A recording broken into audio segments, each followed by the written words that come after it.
paano ma-maintain ang mataas na hatching rate dahil na-maintain natin ng tama yung ating humidity. Bago kayo magsalang ng itlog sa inyong mga incubator ay be sure na i-check nyo muna yung air sac ng inyong itlog. Ito, lalo na pag ang inyong mga itlog na isasalang ay mga orders, yung ipinadala lang sa inyo. Pag inilawan nyo yan, makikita nyo yung air sac sa loob ng shell. Pag yung air sac nya ay nahati, try nyo isettle muna ng mga 24 hours, baka magkabit ulit. Pero pag hindi sila nagdugtong o pag nahati yung vacuum na yan, yung air sac na yan, huwag nyo nang isalang yan kasi hindi mapipisa yung itlog. Yan. Tignan naman natin yung sa humidity, ang tamang humidity sangayon sa mga researchers. Ang humidity sabi nila ay 50 to 60 yung first 18 days ng ating incubation. Tapos yung sa last 3 days dapat i-increase natin yun ng 65 to 70. Yan. Bakit natin i-increase yung humidity sa last 3 days? Kasi yung kulay puti, kung nakita nyo dun yung kulay puti sa loob ng shell, dapat yun ay nananatiling malambot para madaling makalabas yung mga sisiw. Yan. Ngayon, pag yun ay kumunat dahil mababa ang ating humidity, possible na hindi makalabas yung mga sisiw, mamamatay na sila dun sa loob ng shell. Yan. Ngayon, pag sobrang taas ang humidity, yan, pag inilawan nyo after 10 days, makikita nyo na ang itsura ng air sac ay ganito. Yan, yung itsura ng air sac after 10 days, 14 days, ganyan. So, ibig sabihin nito, pag maliit yung air sac ay sobrang taas ang ating humidity.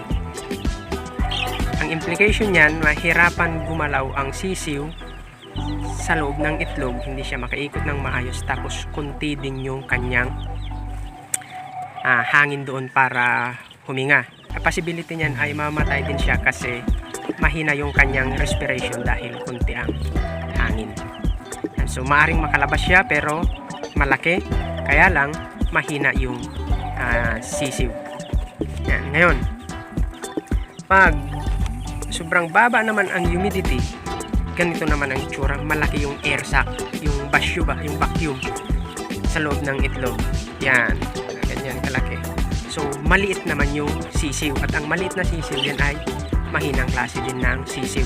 Maaring hindi siya makalabas sa loob ng shell, or pag makalabas man siya dahil mahina siya na sisiw ay mamamatay din. So dapat ang humidity natin ay tama lang. Pag tamang-tama lang yung ating humidity, ganito ang itsura niyan sa loob. And after 10 to 14 days yan, yan. So nakaka-maneuver ng maayos yung sisiw doon sa loob. Mayroon din siyang sapat na hangin para sa kanyang paghinga. So paglabas niya after 21 days ay mayroon tayong malusog at malakas na sisiw dahil tama yung ating humidity. Ngayon, paano natin ma-measure yung tamang humidity? Maraming nabibili na mga pang-measure ng humidity. So 50 to 60% sa first 18 days at 65 to 70% naman sa last 3 days. Yun yung prescribe ng ating mga expert na klase ng humidity para magkaroon tayo ng mataas na hatching rate. Yan. So itong mga sisiw ko na ito ay, ang sinalang ko ay 42. Yan, ang napisa dyan ay 36. So yung 6 ay infertile yung egg. So yan ay na-maintain natin yung humidity, kaya nagkaroon tayo ng mataas na hatching rate. So yan lang, sana may natutunan uli kayo sa aking share na video sa inyo ngayon. Thank you sa panonood.